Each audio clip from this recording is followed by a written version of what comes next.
Asia കപ്പിലെ India Pak മത്സരം നടക്കട്ടെയെന്ന് supreme കോടതി. മത്സരം തടയണമെന്നാവശ്യപ്പെട്ടുള്ള പൊതു താത്പര്യ ഹർജി അടിയന്തരമായി പരിഗണിക്കണമെന്ന ആവശ്യം സുപ്രീം കോടതി തള്ളി. അജീഷ് ജയകുമാർ വിശദാംശങ്ങളുമായി. അജീഷ്, ഞായറാഴ്ച ദുബൈയിൽ മത്സരം നടക്കാനിരിക്കെ സുപ്രീം കോടതി വിഷയത്തിൽ സ്വീകരിച്ച നിലപാട് എന്താണ്? മത്സരം നടക്കട്ടെ എന്നാണല്ലേ?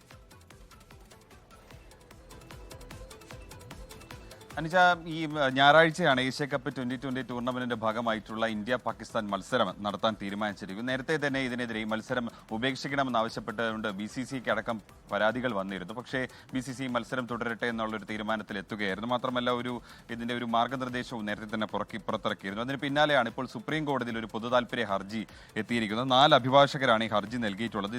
JK മഹേശ്വരി, വിജയ് ബിഷ്ണോയ് എന്നിവരടങ്ങിയ ബെഞ്ചിന്റെ മുന്നിലാണ് ഈ ഹർജി പരിഗണിക്കണമെന്നാവശ്യപ്പെട്ടുകൊണ്ട് എത്തിയത്. നാളെ തന്നെ ലിസ്റ്റ് ചെയ്യണമെന്നാണ് ഹർജിക്കാർ ആവശ്യപ്പെട്ടത്. എന്നാൽ എന്താണ് ഇത്ര അത്യാവശ്യമെന്നാണ് കോടതി ചോദിച്ചത്. മാത്രമല്ല, ഈ അഭിഭാഷകർ, ഈ ഹർജിക്കാർ വാദിച്ചത് ഞായറാഴ്ചയാണ് മത്സരം നടക്കുന്നത്, അതുകൊണ്ട് നാളെ തന്നെ അത് പരിഗണിച്ചില്ലെങ്കിൽ ഹർജി തന്നെ ഫലശൂന്യം ഇല്ലാതായി പോകുമെന്ന് അഭിഭാഷകർ ചൂണ്ടിക്കാണിച്ചപ്പോൾ അങ്ങനെയാണെങ്കിൽ ഈ മത്സരം നടക്കട്ടെ, അതിൽ നമുക്ക് എന്താണ് ചെയ്യാൻ കഴിയുക എന്നാണ് കോടതി ചോദിച്ചത്.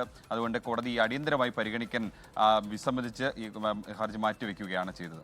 ഏഷ്യ കപ്പിലെ ഇന്ത്യ പാക് മത്സരം നടക്കട്ടെ എന്നതാണ് സുപ്രീം കോടതി സ്വീകരിച്ചിട്ടുള്ള നിലപാട്. മത്സരം തടയണമെന്നാവശ്യപ്പെട്ട് പൊതു താത്പര്യ ഹർജി ഉണ്ടായിരുന്നു.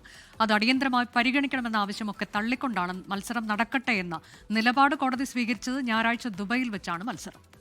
ലോകത്തെവിടെയായാലും ഏത് സമയത്തും 24 വാർത്തകളും ഓഗ്മെന്റഡ് റിയാലിറ്റി പാക്കേജുകളും എക്സ്പ്ലെയിനറുകളും വിശദമായി കാണാൻ ഞങ്ങളുടെ യൂട്യൂബ് ചാനൽ നിങ്ങൾക്ക് സബ്സ്ക്രൈബ് ചെയ്യാം.